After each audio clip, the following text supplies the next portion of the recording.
All right. So, hey guys. All right, so here we go. So today we have to learn about the fall of the Roman Empire. Rome must fall, okay? Before we have our quiz, our test next time. So what is the test over? The test is over Persia.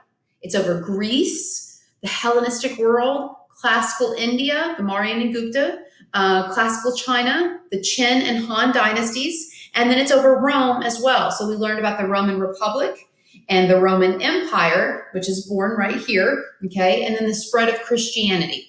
And so all of this is on the test. And so let's go ahead and finish up the last little bit here. So why does Rome collapse? Okay, well, one reason, so let's go back in time just a little bit. When the Roman Empire is established after the death of Julius Caesar, so when Octavian claims the title of Augustus, or Augustus Caesar, exalted one, okay, we'll start the beginning of a period of time called the Pax Romana. Okay, so the Roman peace. So where Rome is basically not fighting, they're at peace for over 200 years. Well, for about 200 years, how about that? And during this time, they are very connected. Okay, like internally connected. So a lot of trade that is occurring. I mean, the same coinage can be used from Egypt to London. Okay, does that make sense? Like this is a highly integrated empire, thriving economically, internally, but also externally. So they are connected across the Silk Roads. They are even connected in the Indian Ocean. So they even traded with the Gupta. Okay. And so Rome is a very successful empire. It's hard to stress this. But one problem that Rome faces, as successful as they are, they're almost too successful. They're going to be victims of their own success. So with every area that they integrate into their empire, so every area that they conquer or people that they integrate to their empire, they're bringing in natural resources, okay, and it's helping to fuel the empire. But they really can't grow anymore. I mean, look how big the Roman Empire is. So again, they're from England to Egypt, okay, from Morocco to Georgia to Armenia today, right? I mean, like this is a huge empire and it's too big, okay? And they can't just keep adding territory to acquire new materials because they can't even administer the one that they have now, okay? So they're too big, and the Pax Romana is going to end around 185. They have 5 good emperors in a row, and Marcus Aurelius is going to be the last one, and he will die in 185. Okay, and that's when the Pax Romana ends, and they just get a series of very bad rulers, military rulers vying for power. So, like, you'll have a general like win a civil war, and then the next year get killed, and that general take his spot. Does that make sense? So there's just a lot of infighting. We can't quite get a good ruler in Rome. And just to point out, this is a document that we are filling out right now, or we are filling it out after this. Okay, so hopefully this will make filling this out much easier. So these are the things we're going to try to hit on here. Okay, so go ahead and put in all your information. And if you don't quite catch it from this lecture, you can see the page numbers there. Okay, so Rome. All right, so even though Rome is this large empire, they have differences. Obviously, there are differences. There are economic differences. There's differences in language, different culturally. Okay, so we can see that Rome, okay, let's go ahead and start over here with Rome in the East, which is always the stronger part of the empire. I'm going to say that again. The Eastern Roman Empire is always the strongest. Okay, one reason being is if we go back to the River Valley civilizations in Mesopotamia, okay, a center of civilization, Egypt, a center of civilization, okay, when they are brought together, and we have the Persian Empire, okay, civilization, the Greek civilization, that makes sense, civilization. And then you have the West. Does that make sense? Not a whole lot of civilization, okay? So the East has a stronger sense of state, a stronger sense of monarchical rule, like powerful kings, centralized states, like I said, and then a lot of trading. If we go back to the Greeks, we know that they traded. We know that they were seafaring merchants. Okay, if you go to the Phoenicians, and all of this is really centered in the East. So the East is always stronger, and they're a little cocky about this. Like they know that they are the stronger part of the empire. And so if you'll notice, like the image is over here, so we can kind of see like this is advanced. Okay, all right, now let's go look over here in the West. So in the West, they always spoke Latin. So if in the East they spoke Greek, in the West they spoke Latin. And they didn't trade as much. They don't have as many cities, as large of cities, but their economy over there is based on agriculture. Okay, so wonderful farmland in France, which at that time is called Gaul, as you can see. Okay, Spain, the Iberian Peninsula, so very good farmland. Okay, and so basically the Roman Empire relies on these crops, these produce, to kind of ship across the empire. Okay, because as we know, crops don't grow nearly as well in the East. So just to be clear, the empire was divided naturally in half, like culturally in half, with a stronger East and a weaker West. Okay, and then there will be an emperor, Diocletian, don't need to know his name, who will officially divide the empire in half. And so he will rule one side, and there will be a co-Caesar for the other. Take a wild guess which side he chose. He chose the East. Of course, he chose the East. Okay, and so after Diocletian, the famous emperor, probably the last great emperor, is going to be Constantine. And so Constantine is very famous for a couple things. Okay, the first thing is he was a military general. Like I said, there was this during this time. You have numerous military generals who become Caesars, so who like defeat other military generals, only to be killed like a year later, to be assassinated. Anyway, so Constantine is one of 32 military generals vying for power, all fighting at the same time. Okay, and he famously decided that he would pray to this Christian God, okay, and that if he won, that he would become Christian. And so this is just a story. We don't know how true this is, but he apparently saw a sign in the sky. You can kind of see like this image here. This is not the cross that he saw.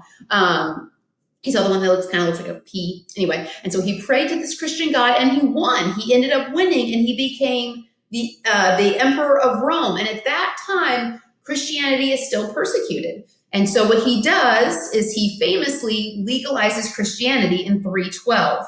Okay, and then he will move the capital of the Roman Empire. So he will move the capital from Rome over here to the East, because if we remember, the East was always stronger. And we know that the West is struggling. Does that make sense? Like the East is standing strong and the West is having a lot of problems. Okay, and so he's going to move the capital over to the East, okay, to the city of Byzantium. Okay, but it's going to be known as his city, Constantinople. Okay, so Constantine's city.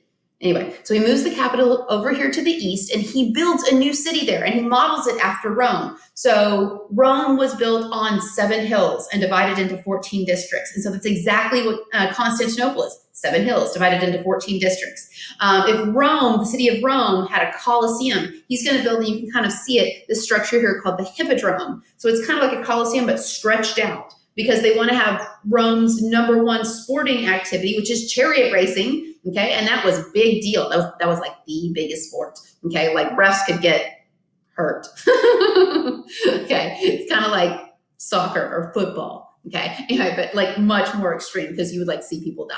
Anyway, all right. So he moves the capital from Rome to Constantinople. Okay, and if you can see right here, so it's surrounded by water. There's walls. This is like such a well-protected, well-defended city, which will allow it to stand strong for 1,000 years. In fact, there's a video, I'm not sure if we've shown it already or we're going to show it later, about the walls of Constantinople and how strong they are and how important that it's going to be in world history, honestly.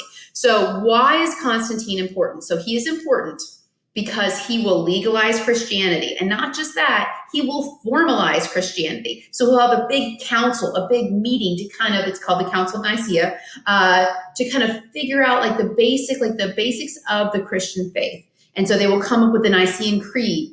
And so it's basically a statement, a profession of faith, so that Christians know what they believe, so they are practicing correctly. Because you have to understand, up to this point, Christians have been practicing in secret. And so not everyone is 100% clear on Christian beliefs, because it's all been like underground. Okay, and so he's going to bring it above ground. And not just that, but when he becomes a Christian, and on his deathbed, he's actually baptized. So when he becomes a Christian, everyone else wants to become a Christian so they can elevate their positions. Does that make sense? It's like Christianity is now up and coming. It's not persecuted. Okay. Anyway, and so all other emperors will model themselves after Constantine, so as Christian emperors. Does that make sense? So they will be the head of the church and the state. Okay, so what's interesting is up to this point, and in fact, one reason that Christianity was persecuted was because there was this thing called the cult of the emperor. And so Rome had historically been religiously tolerant. You could worship whatever faith you wanted, no problem. Okay, do all your little dances, all your little, festivals, no problem. You must also worship the emperor as a god. Does that make sense? So he is also a god. So worship all these other things. And so, as you can well imagine, Christians won't do that. Obviously, Jews won't do that either, right? And so, therefore, these are going to be persecuted faiths, okay? And so now this cult of the emperor has really changed, okay? So no longer are we going to worship the emperor, but he's going to be the head of this faith, and we, as Rome, are going to worship Christ. Does that make sense? So we're going to be Christian, a Christian empire. Anyway, hopefully that was kind of clear. Okay, so, all right, military and political turmoil. Okay, so we can see that I already mentioned there's a lot of civil wars, hopefully covered that. Okay, so they're gonna have to hire mercenaries who are less loyal to Rome. So you need more men fighting. Okay, and so one group they're going to turn to are non-Romans, so people who live to the north, these Germanic tribes who live north of Rome. Okay, I'm going to say that again. Germanic tribes live north of Rome. Okay, and as Rome is struggling to kind of get more soldiers in its ranks, they're going to hire these mercenaries who are obviously not nearly as loyal to Rome. Okay, so there's a loss of patriotism across Rome itself, but in the military particularly.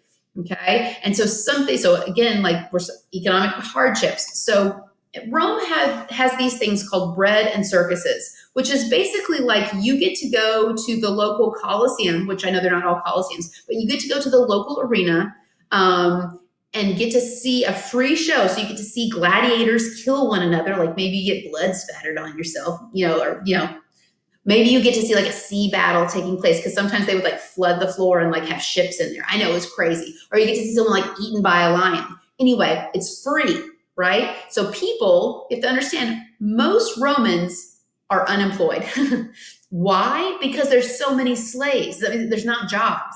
Okay, so slaves are taking up these positions. So people who are peasants, who don't have jobs, maybe homeless. Okay, so maybe 2 or 3 times a week, they can go to the local Coliseum, local arena, and watch these things for free and get free bread.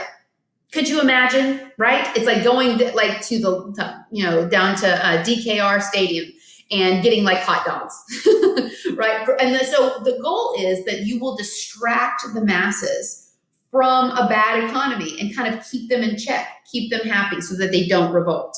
Okay, so again, I just want to show you like economic hardships that are occurring and why they are occurring.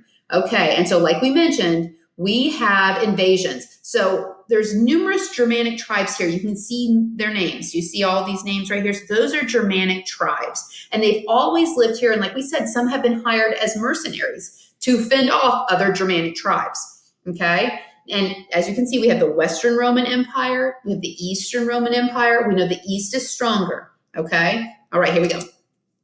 So we have hostile invaders and pirates. Yes, pirates. Okay, usually from North Africa. Anyway, so yes, there's definitely pirates there. Okay. Oh, and those are my Germanic tribes. You smell a Germanic tribe right there. Now here is the problem. You ready? The Germanic tribes are a problem, but they are really a problem when these people called the Huns start to move west. So who are the Huns? So they were from Central Asia, and the Han dynasty had dealt with them. Okay, for the Han dynasty, they're called the Xiongnu. And the Han dynasty had dealt with them for a very, very, very long time and had systems in place and had a great wall up there, which really didn't stop anything.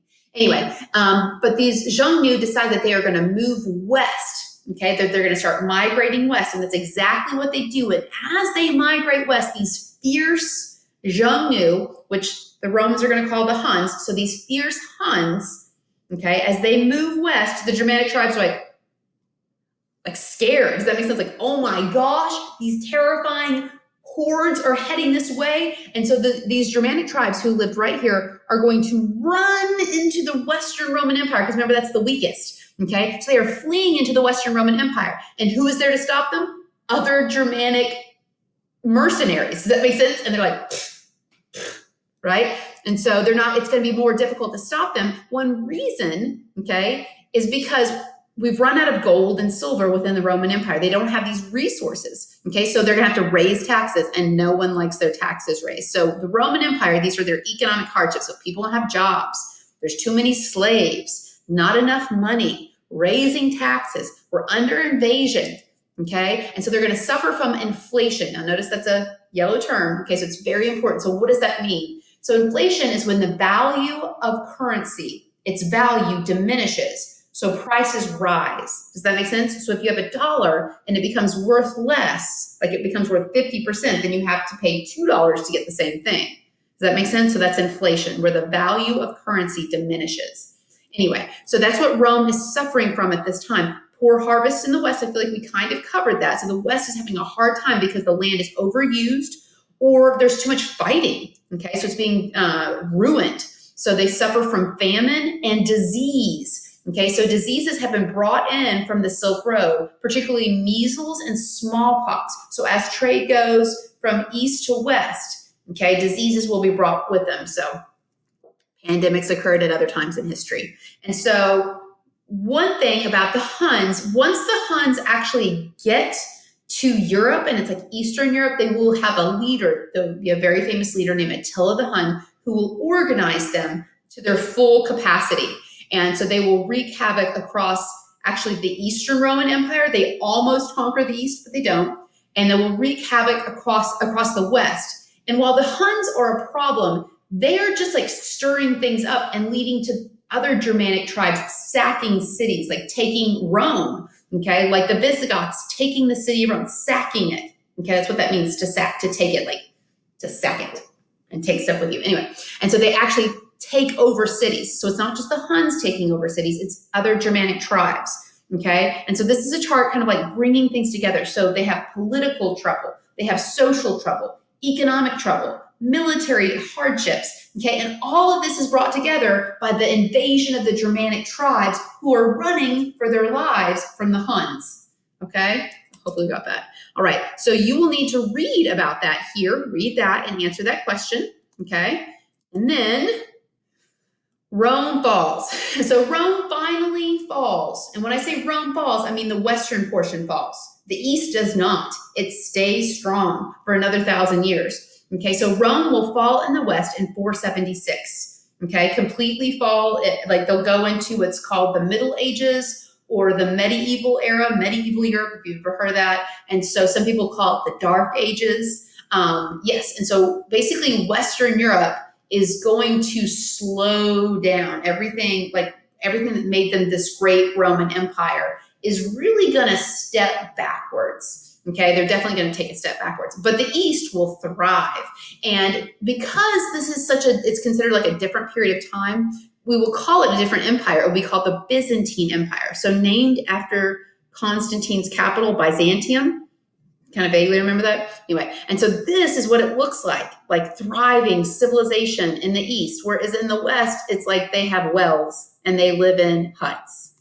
Okay, now, so let's see here. And so this is their capital of Constantinople. And so you can kind of see how well defended it is. So it's got 3 sets of walls. It's got the Hippodrome, it has churches. So it is a Christian capital. So the Byzantine Empire will be a Christian nation. And by this time, Christianity has taken over the Roman Empire, like fully. And in fact, in some cases, if you are not Christian, you will be persecuted. And if you are not practicing Christianity correctly, you will be persecuted. Okay, better get that in check. Okay, you could get excommunicated, and you will. Whole groups did. Anyway, and so what you need to do now is to find out the legacy of Rome. Okay, so what is meant by Greco-Roman culture? How did Roman sculpture differ from Greek sculpture? You should know what Greek sculpture looks like. You could spot that a mile away, right? It's very easy to spot that. Okay, what happened to Pompeii? Some of you know about this. Mount Vesuvius, some of you know about this. Okay, and then it talks about achievements in language. What happens to, let me go back, what happens to Latin? Okay, how do we get French and Italian and Romanian and Spanish? How do we get all these languages? Anyway, achievements in architecture and achievements in engineering. This is going to have something to do with these things called aqueducts. Okay, anyway, some of them are still in use today, Pretty cool. And so then once you finish this, then you answer that last question there. So what is Rome's most lasting legacy? What is the most important thing that Rome did? Okay, and then you are totally done and you're going to submit that. And then you're going to ace that test.